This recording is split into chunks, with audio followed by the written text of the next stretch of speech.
Hey guys, Paul from Ashen Phoenix doing a new comic book review for the week of December 28th.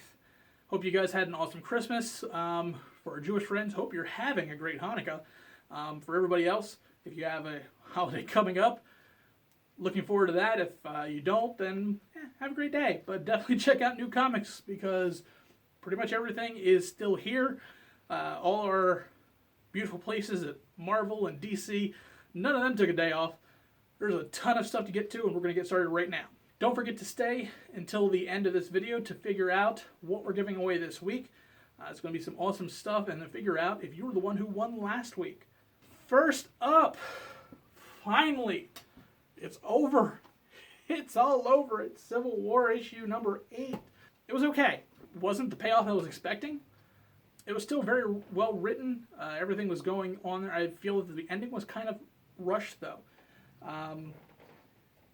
This is still something that should be read because, surprise, a lot of the things that we thought were spoiled in the other titles that have been coming out over the last months, because they're not late, were wrong. So it's actually kind of a surprise, and it's actually a pretty big surprise. So if you are at all involved in this, you need to read this book because it's important.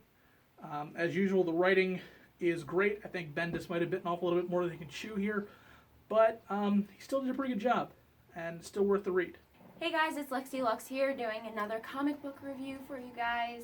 I'm going to be reviewing Moongirl and Devil Dinosaur issue number 14. This book was, I would say it's pretty decent. I mean, the concept of Moongirl, I've never heard of her before. I think that was pretty cool because she's, you know, a little tiny girl who does big things. That's pretty cool. So I really do enjoy this book, but I think there could have been way more action in it, way more of a storyline. But overall, I mean, I jumped right into it, into issue number 14, so what exactly was I really asking for? But yeah, I would say that you guys should come get this because this was actually pretty good. Hey guys, it's Tim from Capes and Scowls, and the only way to get Paul to shut the fuck up is for me to start doing these reviews. So, here's my review. And I'm going to do Hulk number 1, but it's not Bruce Banner Hulk, it's She-Hulk after the events of Civil War. It's written by Mariko Tamiki, or I'm bad with names, but she wrote another book, and Paul's going to review that book later. So let's talk about this one. It focuses on Jennifer Walters, the She-Hulk, and her coping with the events of Civil War. If you don't know what happened in Civil War by now, I'm sorry, because I'm going to spoil it for you right now. Bruce Banner is no longer with us. Okay, there it is. It happened months ago. Get over it. So, basically, it's her trying to get back to being a ace attorney, and she is having a very hard time. She gets a creepy new client, and you get a little reveal about that client towards the end of the book. This book was kind of boring. I really wanted something different from this book. It focuses on the emotional aspect of what she's going through, but it's just so much setup, and it didn't really grab me. The book isn't bad by any stretch. If you like She-Hulk, you'll like it. I like She-Hulk. I just think Charles Soule did a better job because Charles Soule is awesome. But it was alright. If you really like She-Hulk, you can get it. Next up, Justice League versus the Suicide Squad, issue number 2, because apparently this is a weekly title. So get ready for a lot of Justice League. But since Civil War is done, we now actually have a little bit of room for it. But this is the battle, the first battle that's going on between Justice League and Suicide Squad, and it's not going to end how you think it's going to end. I've been a fan of the writing and the art of these books for a while, so that does not change at all in book number 2 here. We get a little bit more of what's going on between the big bads that are going to be going on, and also our main characters, whichever ones you like, whether it's the Justice League or the Suicide Squad. You're going to be surprised at how this one turns out. Pick it up. The second comic book I'm going to be reviewing for you guys is Rick and Morty issue number 21. And, I mean, let's be real, who doesn't like Rick and Morty? It's always a good time. I really enjoyed this comic book because I love Rick and Morty. I'm a huge Rick and Morty fan. And for those of you who don't know, I actually got to meet the basic creator of the comic book, so that was pretty cool. And you can check that out on my Instagram because I have a picture of me with him on there. So you should definitely get this comic book. Alright, and as I always do, Wolf Cop number 3, because Wolf Cop is amazing. Did you watch it yet? It's great. Wolf Cop. So this issue focuses on our Wolf Cop, who is, after the encounters of issue 2 that involved a bunch of witches, he is stuck in Wolf Cop state. He doesn't turn back into a normal cop at any point. So he's just been drinking, like, a lot.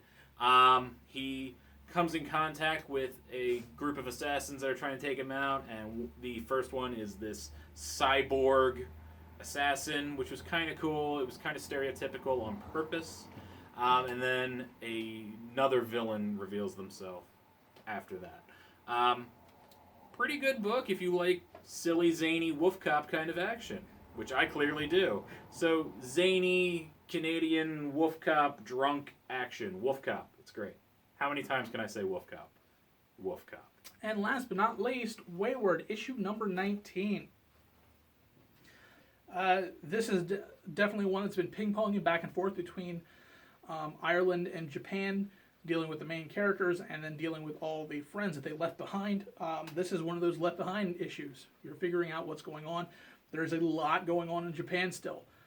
Even though Rory and Ayane and her father are hanging out in Ireland, there is still some major plays going on in Japan.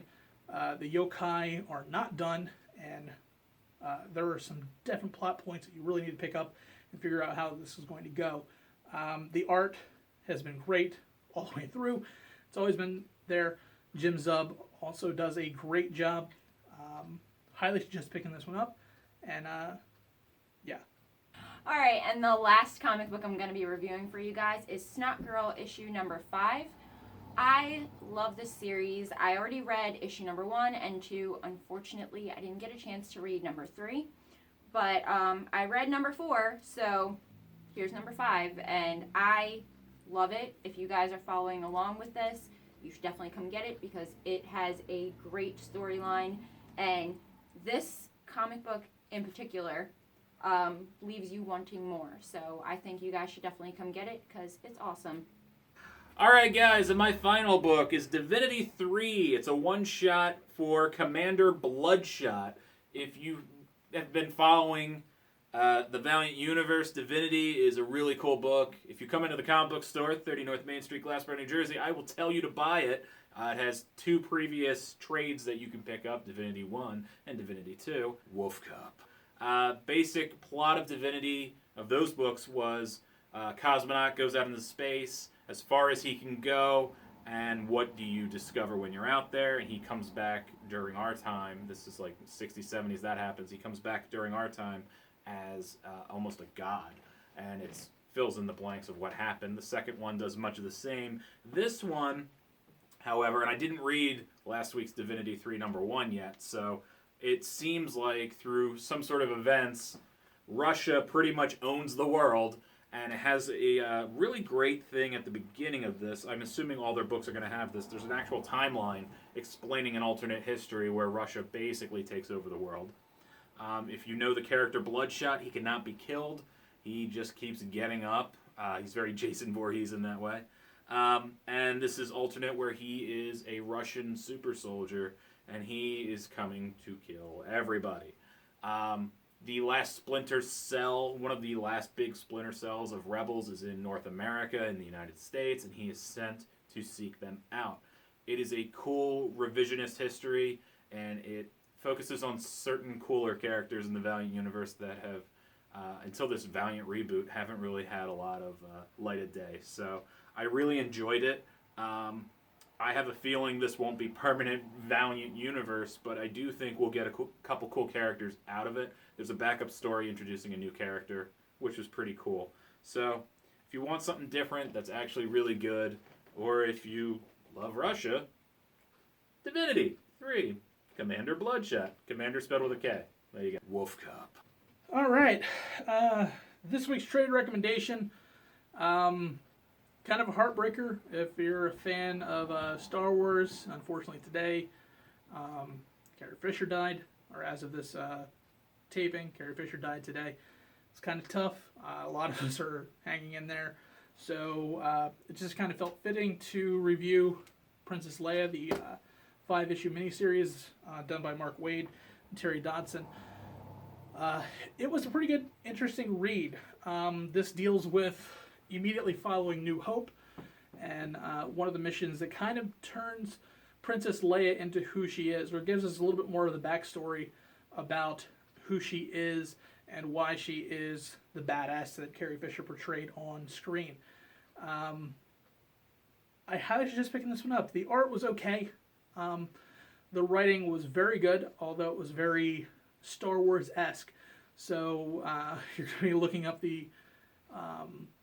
you're going to be definitely looking up a lot of Wikipedia stuff just to find out what they're talking about, because they are kind of all over the board here. We are kind of flushing out an extended universe in Star Wars. Of course, that's a little bit different than everything before, because Disney trashed all of the current extended universe. But it is a great series. It's only 5 issues, so this trade is a one-shot. Definitely pick this one up, and as a result, this will be our weekly giveaway. So, if you would like this comic, you know what you need to do. You need to make sure that you are subscribed to this channel and subscribe to Capes and Scowls.